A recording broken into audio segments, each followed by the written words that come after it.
Welcome friends. தென்றல் வந்து என்னை தொடும் அடுத்த வாரத்தில் என்ன சீன்ஸ் வரப்போகுதுன்றதை பற்றி பார்க்கலாம். ஒரு வழியாக வெற்றிக்கு சுடர் தன்னோட பொண்ணு தான் அப்படின்ற உண்மை தெரிய வந்துருச்சு. தெரிஞ்ச உடனே ரொம்ப உணர்ச்சி வசப்பட்டு அழுறாரு வெற்றி. இதுக்கிடையில் ரவுடிக இப்போது அபியை துரத்திட்டு ஓடுறாங்க. அபியை காப்பாற்றுறதுக்காக வெற்றியுமே தொடர்ந்து போகிறாரு. ரெண்டு பேருமே இப்போது பாலைவனத்துக்குள்ளே தனியாக மாட்டிக்கிறாங்க. ரெண்டு பேருமே இப்போது தனியாக டைம் ஸ்பெண்ட் பண்ணுற மாதிரியான சீன்ஸ் எல்லாம் வரப்போகுது. அப்போ வெற்றி சுடர் என்னோட பொண்ணு தான் அப்படின்ற உண்மையை நீ ஏன் மறைச்ச அப்படின்னு கேட்க போகிறாரு. என்னோட பொண்ணையும் என்னையும் ஏன் பிரிச்ச அப்படின்னு கேட்குறாரு.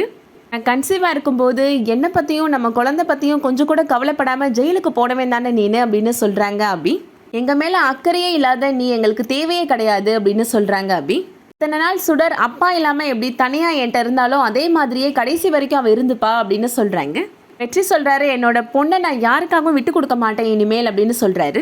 சுடர் என் கூட தான் இருப்பா, உன்னால் முடிஞ்சதை பார்த்துக்கோ அப்படின்னு சொல்லிடுறாங்க அபி. அடுத்ததான் வெற்றி சுடர் என்னோட பொண்ணு தான், என் கூட தான் சுடர் இருக்கணும் அப்படின்னு கோர்ட்டில் கேஸ் போடுறதுக்கான வாய்ப்புகள் இருக்குது. சுடர் வெற்றிக்கும் பொண்ணு தான் அப்படின்ற பட்சத்தில் வெற்றி கூட சுடர் வாரத்தில் 2 நாட்கள் இருக்கலாம் அப்படின்னு தீர்ப்பு வர்றதுக்கான வாய்ப்புகள் இருக்குது. சுடர் பாப்பாவையும் வெற்றியும் பிரிக்கிறதுக்கு கண்மணி அடுத்து நிறைய திட்டங்கள் போட போகிறாங்க. அவங்களோட திட்டங்கள் நிறைவேறுமா, அபி அடுத்து என்ன பண்ண போகிறாங்கன்றதை வெயிட் பண்ணி பார்க்கலாம். இந்த வீடியோ பிடிச்சிருந்துச்சுன்னா லைக் பண்ணிக்கோங்க. டெய்லி சீரியல் அப்டேட்ஸ்க்கு நம்ம சேனலை சப்ஸ்கிரைப் பண்ணிக்கோங்க. தேங்க்ஸ் ஃபார் வாட்சிங்.